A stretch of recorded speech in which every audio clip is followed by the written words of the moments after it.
Good morning, all of you. We are here to understand how we will be communicating with the teens. Are you all ready? Can I have some show of hands? Yeah.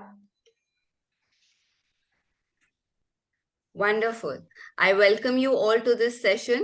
This itself shows, if you are here, this shows that you want to better yourself as a parent. So I congratulate you on that. So I think we will begin. Those who want to join can, keep joining in as in how the session moves. Okay.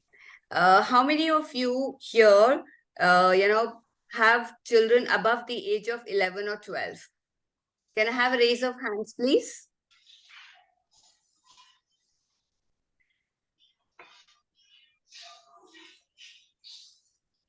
Can I have a raise of hands? Yeah, wonderful. Yeah, just a minute.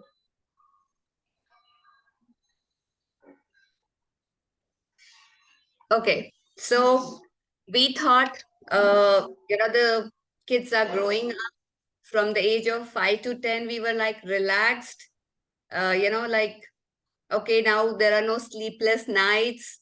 The children are feeding by themselves. So now we can, sit back and enjoy parenting. Here I'm going to compare this phase to, boarding an aircraft. So, you do the check-in and you sit in the aircraft and you relax and now, okay, now it's done. You're enjoying your drink and suddenly there is turbulence. And you're like, what happened?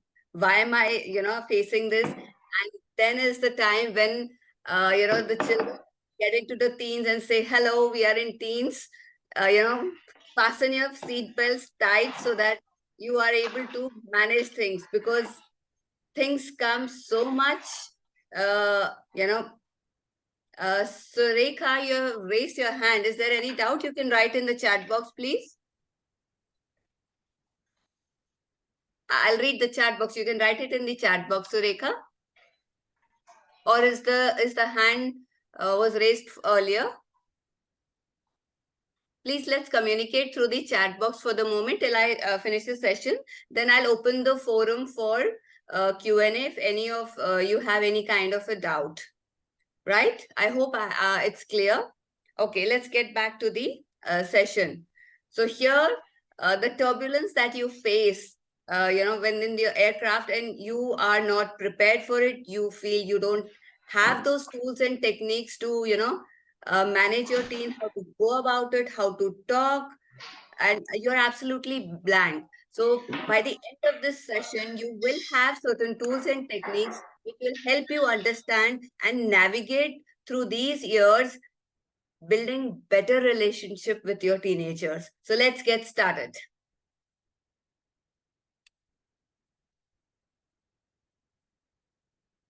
Okay, I'd like to ask here, and you moms can reply in the chat box. What answers do you get from your teenagers when you are communicating with them? To start with, I go first. Uh, the favorite phrase that I get from my kids, I have got two teenagers at home, and the favorite phrase I get is, I don't know, IDK. So let's hear what are your phrases, what you get, what kind of answers that you get when you are trying to talk to your teenagers. Let's hear it in the chat box.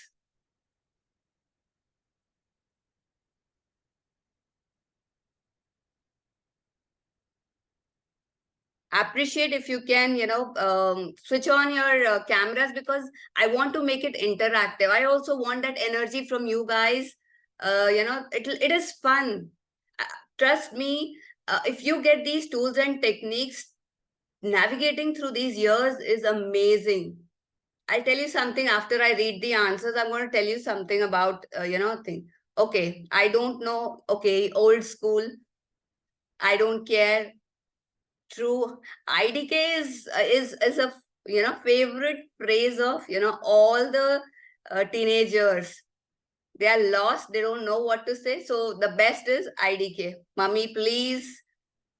Okay, wait, ma. I'll tell. True. That's right. Any more? Okay. They give you one word answers and that you feel is so annoying. I mean, it really triggers you or it puts you off.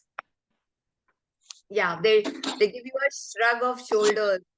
You know, that body language is, those disconnected body language that you see and you feel, what is this? I'm trying to communicate. I want to ask you something. I want your well-being, and 1 here minute. you are shrugging your shoulders.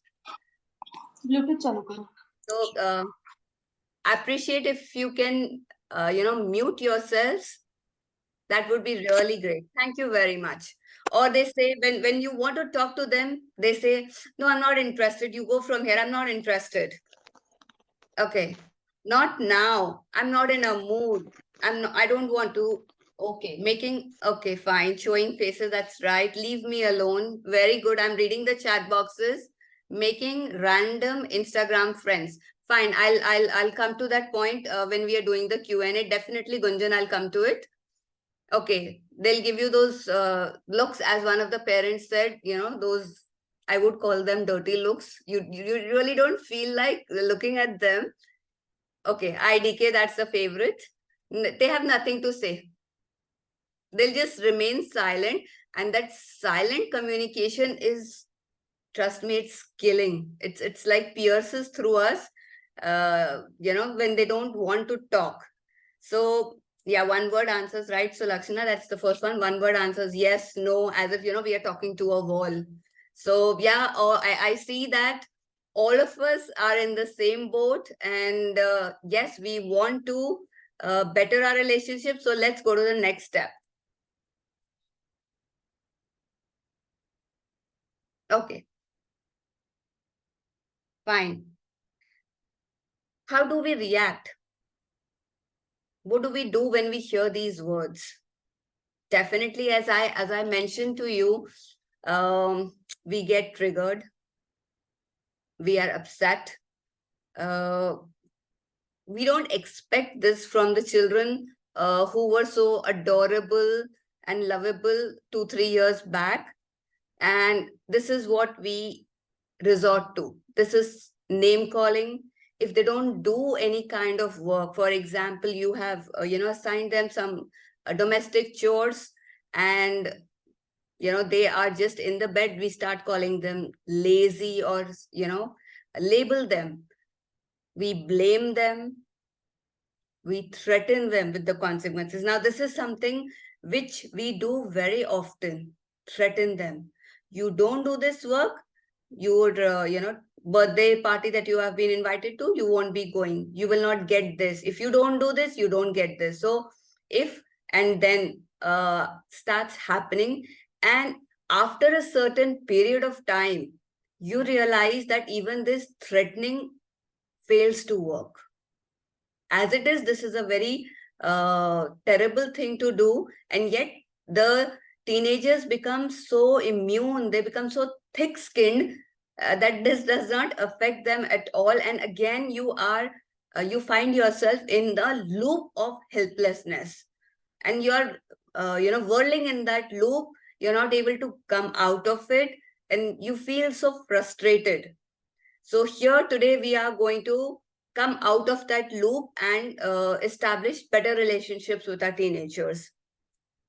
Lecture. This is something, we hear often. The teenagers, they are giving us 1 or 2 word answers, a phrase answers, and we go on 15 minutes non-stop talking in front of them, or even more. And this is what they have shut themselves. So how much ever we talk, it's not getting in. So they just tell, cut it. We don't hear, don't give lectures. We don't need your lectures. And they move out to other room. Okay. Then this is another one. We start comparing them. This is the worst we can do to our children. I'm sure, and I would like you to answer in the chat box, do the children, do our own children compare us to other parents? Do they do it as often as we compare them to the other children? May I have the answers in the chat box? They don't compare us, to any other parent. Yeah, I can see it in the chat box. It's buzzing with no's. Sometimes I agree. Sometimes they do, Kavita, but if you just sit down alone and ponder over this, you will realize maybe the ratio is so less. As much as we do, they don't do it. They don't do it that often. So here, this is something which, actually by comparing our children to, probably say neighbor's child, and saying, oh, look, the child is studying so hard, or the child is so smart, or the child is, participating in so many activities. They are so seriously profile building for their university, and so on and so forth. So for everything, we are comparing them. So this really puts them off. And then when these things put them off, what they do is they shut us out completely.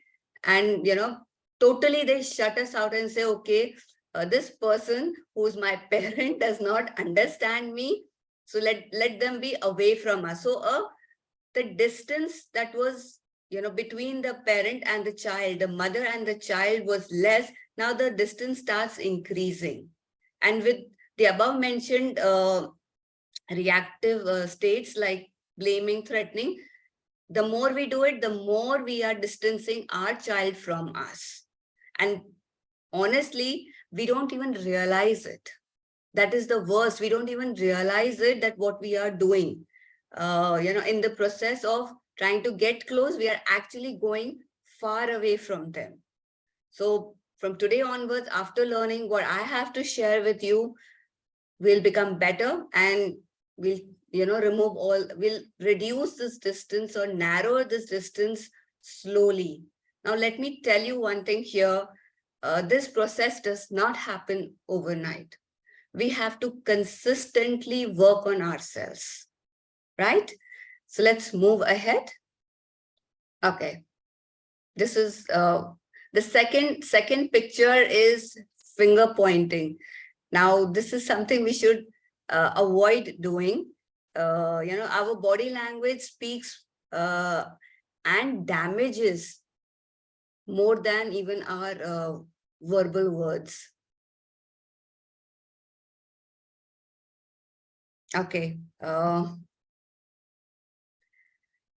Before going ahead, let me tell you, there are a lot of changes that happen in a teenage, body. The physical changes are the changes that are visible, in the body. They see, right, starting from the face, even it be for boys or girls, those acne or pimples, then the development of the body parts, they getting a little on the heavier side, wanting to, wear different kind of clothes, but they are feeling that this may not suit. They become choosy with their, dresses. More so, they want to be trendy to fit in. So they want what's the in stuff, what's the cool stuff. They want to do that. Coming to the chemical change. Oh, this is, I think, rather than blaming our children, we should get hold of all the chemicals that, bringing about the havoc in the body, and beat up these chemicals.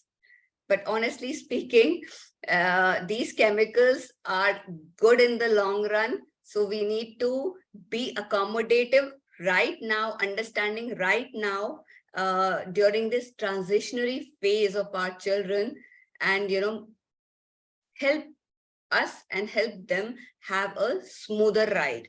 Because these chemicals are the ones which are bringing about the change in the body. And these are all welcome changes. The children need to grow up into adulthood. So these are required, but at the same time, these are the ones which are causing the havoc. So acceptance is very important here, and then moving ahead. Okay, the emotional roller coasters. Now the children here, they are, because of these chemical changes, they are going through an emotional roller coaster ride. Sometimes, those timid ones also, the kids, they become huge risk takers. Now, those children who were the quiet ones in the class, you start getting the complaints about them. I had it in my case, not a single complaint from school. And one fine day I get a complaint, then, I was like, hello, what happened? And they become risk takers. They challenge your limits. They challenge the limits in the school of the teachers. They start back answering. They think that, they have conquered the world. They start feeling that way without doing anything. So they have these kick-off hormones which make them feel, oh, I am the best and I'm the only one. Nobody else knows anything else. So this is the kind of state they are going on, but it is transitionary. So they become huge risk takers. So you start getting complaints. They get a little more destructive, but it's all basic. It's all temporary, and they need our support here. Okay, relationships and self-appearance. Now here, I'll take both of them together. What actually happens is, again, let's go back and accuse these chemicals. Because of these chemicals, now they start having those butterflies in their stomach. They are attracted to the opposite sex. So is the reason they want to dress up. Those kids who did not bother, give a damn about their hair, you'll see them in front of the mirror. The girls are, more looking at themselves. The bathroom time has increased. So inside they are still looking, this style will look good or this style will look good. They start demanding for deos and perfumes, and the girls will ask for cosmetics. So they have become aware about how they are. These changes are inevitable. They are coming in, and because of this, we see a lot of behavioral changes in them. Okay, and yes, social media is a very what should I say, adding on to our woes. It's another chemical. We should say that it's adding on to our woes, because everybody, these kids wants to be on social media and look good. They don't understand what they are inviting. It could be a trouble if they are not very well educated upon how to handle themselves on the social media. Dear parents, are you with me? Can I have a thumbs up in the chat box? Because I'm speaking. Let's have a thumbs up. Are you with me? Are you able to relate to what I'm saying?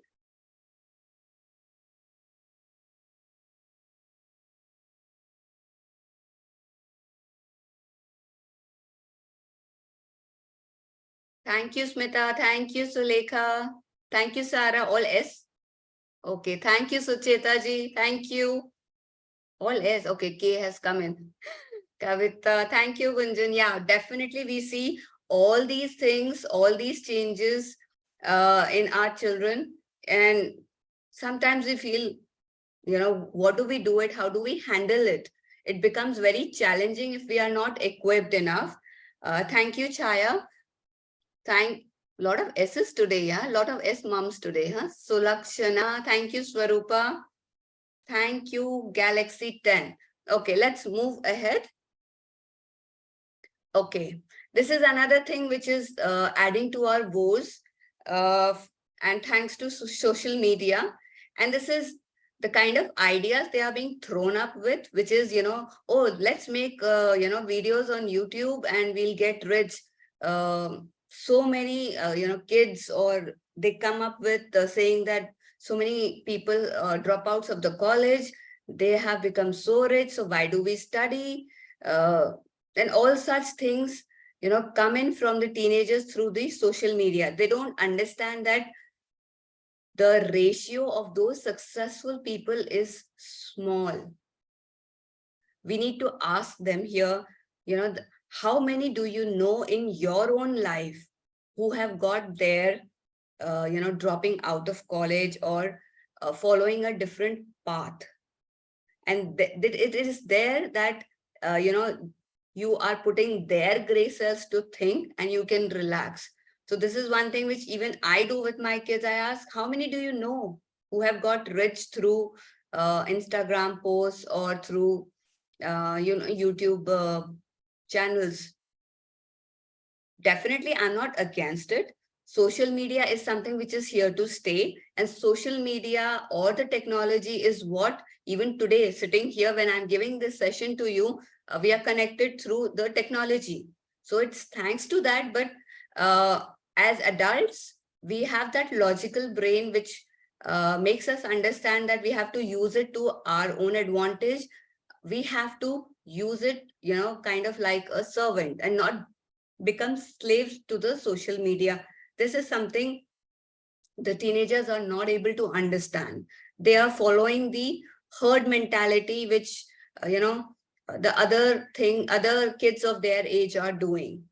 So let's move on to, I'm going to be explaining you first the science of teenage brain. Now here there are just two phrases I'm going to be talking about, and then we will straight away move on to the tools. Now, we need to understand something here is that the teenage brain is an amazing, they are full of ideas. It's like a super powerful engine which can run as fast as you can think. Yet at the same time, the logical part of the brain is less developed. The logical part of the brain is here. This is called as the prefrontal cortex. Okay. And okay, I'll just tell you a bit. If this session finishes, then there will be another link in the WhatsApp group. You can join through that link again, since I don't have a paid Zoom version. I hope you'll cooperate with that. Thank you. Okay, coming back to the science of the teenage brain or the child's brain. For the human brain, the development starts from behind.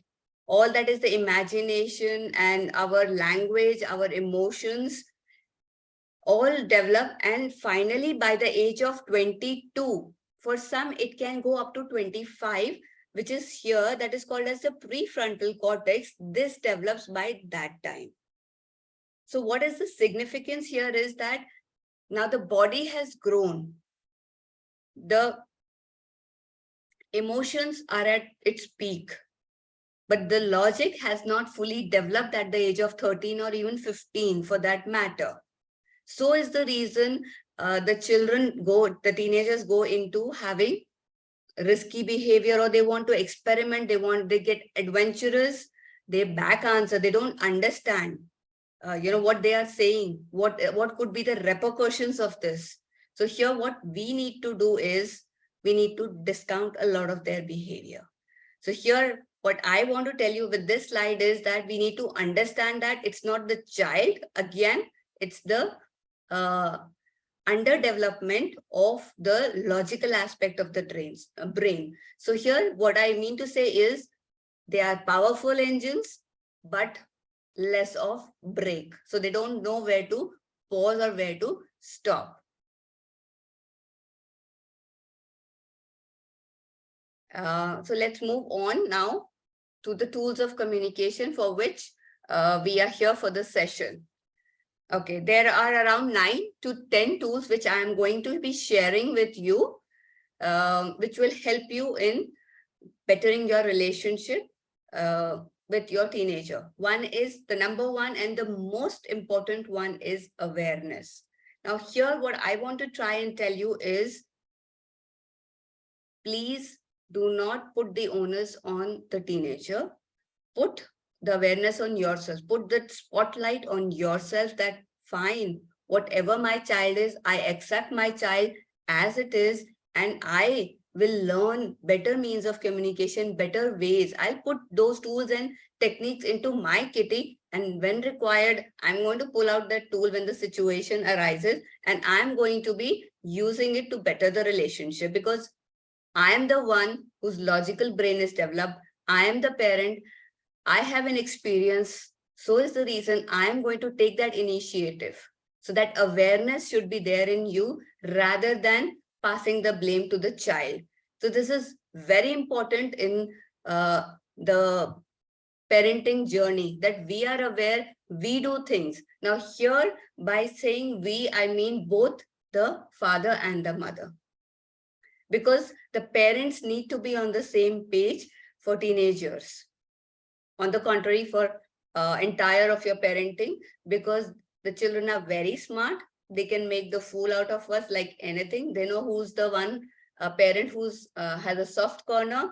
So they go to that parent and try to, get through with whatever, they want some extra expense or go out late night or buy some dress. So they know who's the softer one. So both the parents need to be on the same page when it comes to parenting. A little more I'll talk about this, is that we can share our responsibilities as parents. The mother can take in certain departments like academics or the health, whereas the father can say, okay, I take care of the extracurricular. So the child is clear. Okay, if it is related to my safety security, it's dad whose word will be final if I can stay out till 11 or 12. And the word is final, even if they try to manipulate through the mother says, no, whatever the father says is the last word, and I'm with the father, we are on the same page. So here the child understands that, I cannot take them for granted, and whatever is said by one holds true with the other parent as well. So being on the same page is very important, and first and foremost in case of parenting. And coming back to awareness, yes, once we understand that we need to improve, we need to change, or we need to educate ourselves, things become much more easier. Okay, the second point is rapport building. Now, rapport building is something, as I mentioned to you earlier, we are going on and on and on speaking. For 15 minutes also, if we speak, nothing goes into their head. That is because they have built a huge resistance wall in front. Huge. I mean, so whatever you are speaking is not even reaching their ears, even though you mean the best for them in the world. It doesn't reach them. When it doesn't reach them, do you think it's going to have any effect? Definitely not. So here, rapport building is very important. Now, what is rapport building? Means trying to first talk to the child in a way wherein they understand that you care for them. Now, this rapport building only comes when you stop criticizing the child.